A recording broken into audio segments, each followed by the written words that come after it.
नमस्कार। मैं डॉक्टर ओम प्रकाश बैरवा, सहायक आचार्य संस्कृत, राजकीय स्नातकोत्तर महाविद्यालय झालावाड़। आज हम महाकवि कालिदास विरचित अभिज्ञान शाकुंतलम नाटक के 5वें अंक का अध्ययन करेंगे। शकुंतला निमित्तम सूचित्वा, निमित्तम शकुन को, सूचित्वा सूचित करके।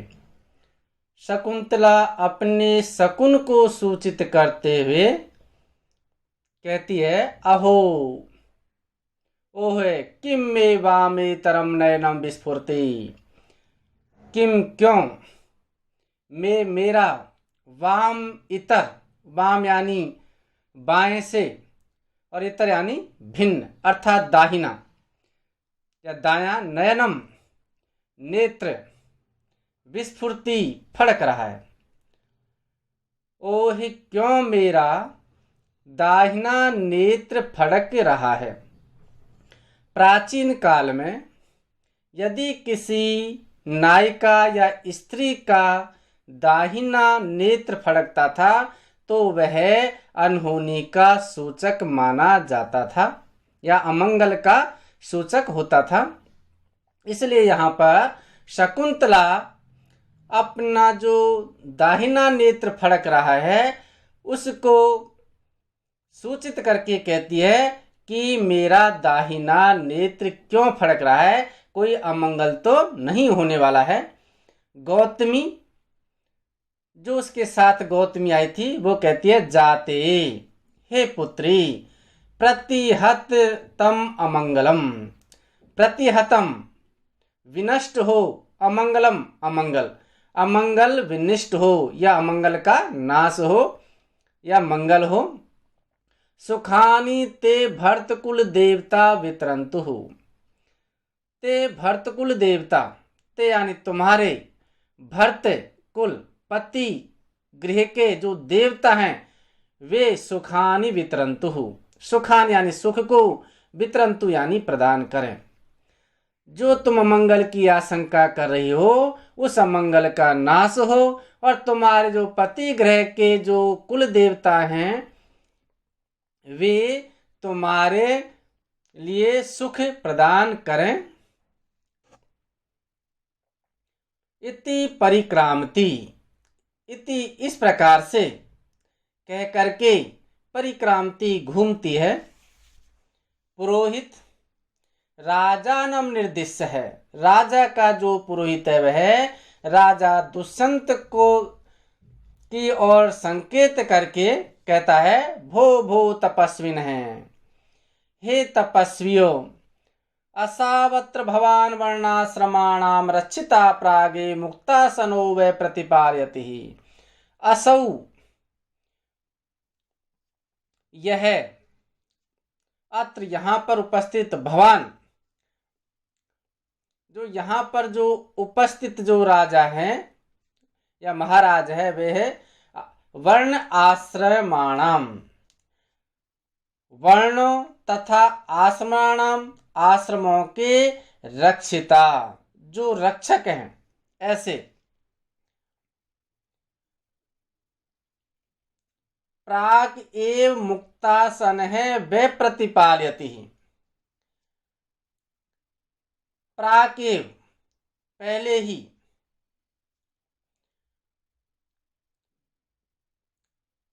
मुक्तासन है सिंहासन से मुक्त हुए अर्थात खड़े हुए, उठ करके, वे यानी आप लोगों का, प्रतिपालयति प्रतीक्षा कर रहे हैं। यह जो महाराज दुष्यंत है वह चारों वर्णों तथा आश्रमों के रक्षक आदरणीय महाराज आसन से उठकर आप लोगों की प्रतीक्षा कर रहे हैं। पश्यतैनम, पश्यत एनम, पश्यत यानी देखिए या मिलिए, एनम यानी इनसे, आप लोग इनसे मिलिए अर्थात राजा दुष्यंत से मिलिए। सारंगरव, सारंगरव कहता है, भो महाब्राह्मण हैं, भो, अरे या हे महाब्राह्मण, बड़े ब्राह्मण या श्रेष्ठ ब्राह्मण, कामम एतत् अभिनंदनीयम तथापि वयम अत्र मध्यस्थः। कामम भले ही, एतत् यह, अभिनंदनीयम महाराज दुष्यंत का जो कार्य है वह भले ही अभिनंदनीयम प्रशंसा करने लायक है, तथापि फिर भी वयम अत्र मध्यस्थः, हम इन जो स्वागत आदियों से मध्यस्थ यानी उदासीन हैं। हमने वैराग्य धारण कर लिया है तो हम जो हैं इन चीजों से उदासीन हैं। कुतः, क्योंकि भवन्ति नम्रास्तर्वे फलाग्निमहि नवाम्बुभेदोरे विलम्बेनो घनः अनुद्धितः सत्पुरुषः समृद्धिभिः स्वभाव एवैसे परोपकारिणाम्। भवन्ति नम्रः तर्वः फलाग्महि नव अम्बुभिः दूरविलम्बिनः घनः अनुद्धतः सत्पुरुषः समृद्धिभिः स्वभाव एव एष परोपकारिणाम्। तर्वः वृक्ष या पेड़, फल आगमहि, फलों के आगमन यानी आ जाने पर, वृक्षों पर फल लद जाने पर या फल आ जाने पर नम्रहा भवन्ति, नम्र यानी नम्र, भवन्ति यानी हो जाते हैं। वृक्ष फल आने पर स्वतः ही झुक जाते हैं।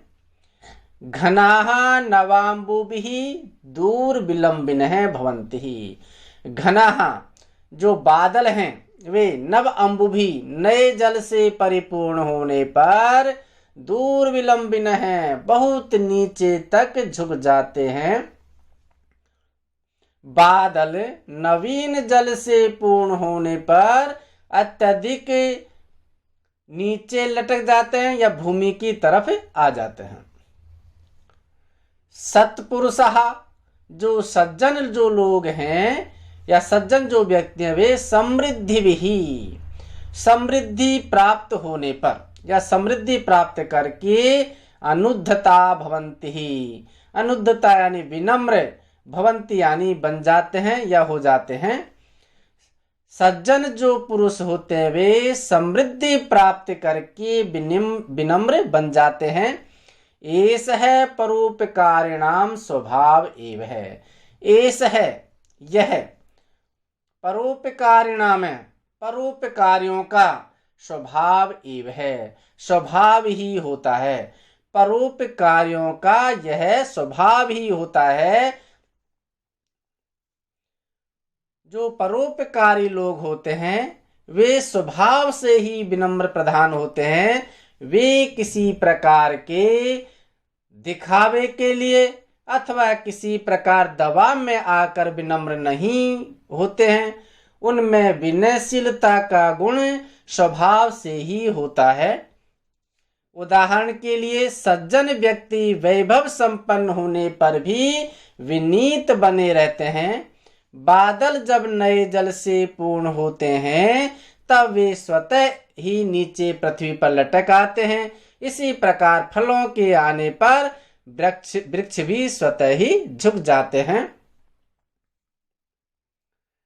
इस पद्य में अचेतन वृक्ष तथा मेघ में चेतन के धर्म, नम्रता एवं झुकने का अभेद रूप से वर्णन होने के कारण अतिशयोक्ति है। विनम्र गुण का ही प्रकारांतर से तीनों पदों में वर्णन होने से माला प्रतिवस्तु उपमा है। विशेष दुष्यंत के स्थान पर सामान्य सज्जन के वर्णन से प्रस्तुत प्रशंसा है और अंतिम चरण में अर्थांतरन्यास अलंकार है। इस पद्य में वंशस्थ छंद है।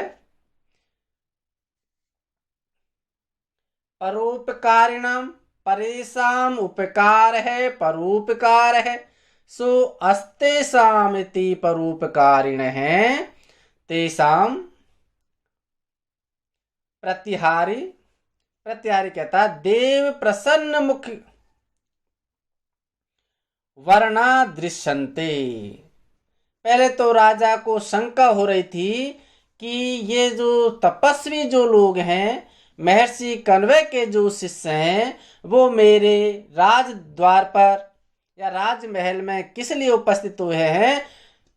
कहीं किसी राक्षस ने कोई आतंक तो नहीं मचा रखा है, कोई तपस्या में बाधा तो उपस्थित नहीं कर रहा है, या मेरे दुर्गुणों से या मेरे पापों से कहीं उनके आश्रम के जो पेड़ हैं, लता है, उनमें फल फूल की वृद्धि तो नहीं रुक गई है। इस प्रकार से की आशंका से वो घिरे हुए थे।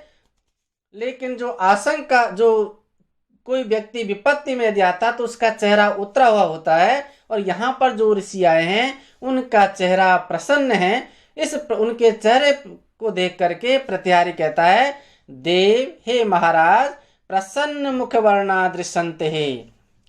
ये जो ऋषि हैं ये प्रसन्न मुख वर्ण वाले दिखाई दे रहे हैं।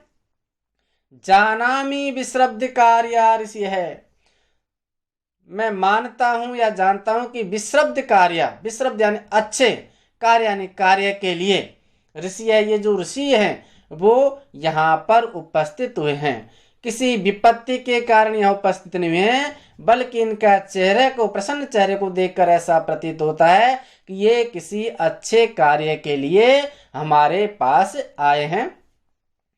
फिर राजा दुष्यंत कहता है शकुंतलाम दृष्टवा, शकुंतला को देख करके अथ अत्र भवती, अथ और अत्र यानी यह, भवती यानी स्त्री, यह स्त्री कौन है जो इन ऋषियों के साथ में आई है।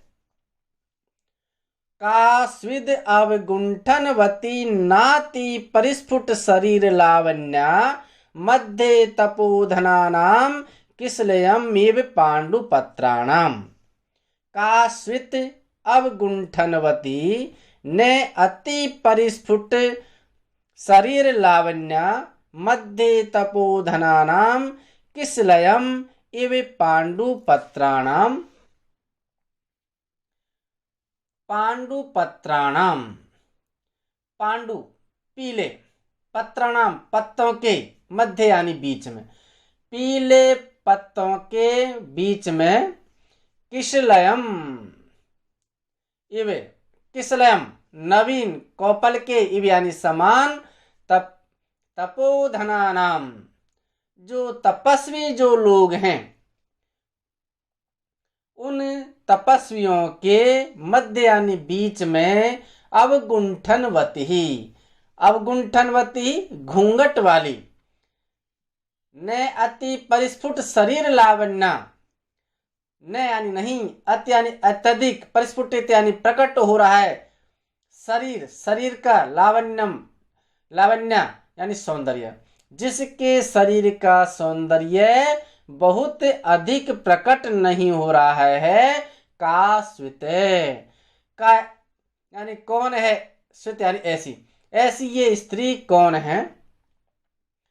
पीले पत्तों के बीच में नवीन पत्ते किसले की तरह तपस्वियों के बीच में घूंघट वाली, जिसके शरीर का सौंदर्य बहुत अधिक प्रकट नहीं हो रहा है, ऐसी कौन है। यहाँ पर कालिदास ने जो ऋषि हैं उनकी उपमा पीले पत्तों के समान दी है। जिस समय पतझड़ होता है उस समय पर जो पीपल आदि के जो पत्ते हैं वो पीले हो जाते हैं और फिर झड़ जाते हैं, और जो झड़ जाते हैं उनके स्थान पर नई कोपलें और उसमें पेड़ में आती रहती है। तो यहाँ पर जो ऋषि है जिन्होंने कासा वस्त्र पहन रखे हैं, उम्र से भी जो ज्यादा हैं,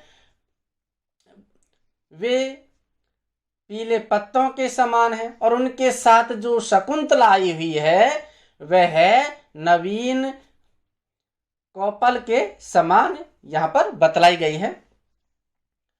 अवगुंठनवती। जब राजा के समक्ष शकुंतला को ले जाया गया, उस समय शकुंतला अपने सिर और मुख पर पर्दा डाली हुई थी। कवि के इस कथन से तो यह प्रतीत होता है कि उस समय भारतवर्ष में पर्दा प्रथा प्रचलित थी तथा यह अति प्राचीन काल से चली आ रही थी। इससे यह भी प्रतीत होता है कि ऊंचे घराने तथा राज परिवार की स्त्रियां अति प्राचीन काल में भी घूंघट किया करती थी। कुछ विद्वानों का मत है कि घूंघट करना तथा पर्दा प्रथा दोनों में अंतर है। प्राचीन काल में पर्दा प्रथा प्रचलित न थी। घूंघट प्रथा इस देश की अपनी निजी प्रथा है। बाद में प्रचलित पर्दा प्रथा यवनों के आक्रमण से ही प्रारंभ हुई। प्रस्तुत पद में उपमा अलंकार है। शकुंतला उपमेय है, किसलय उपमान है, कोमलता साधारण धर्म है तथा वाचक पद इव है। इस पद्य में आर्या छंद है।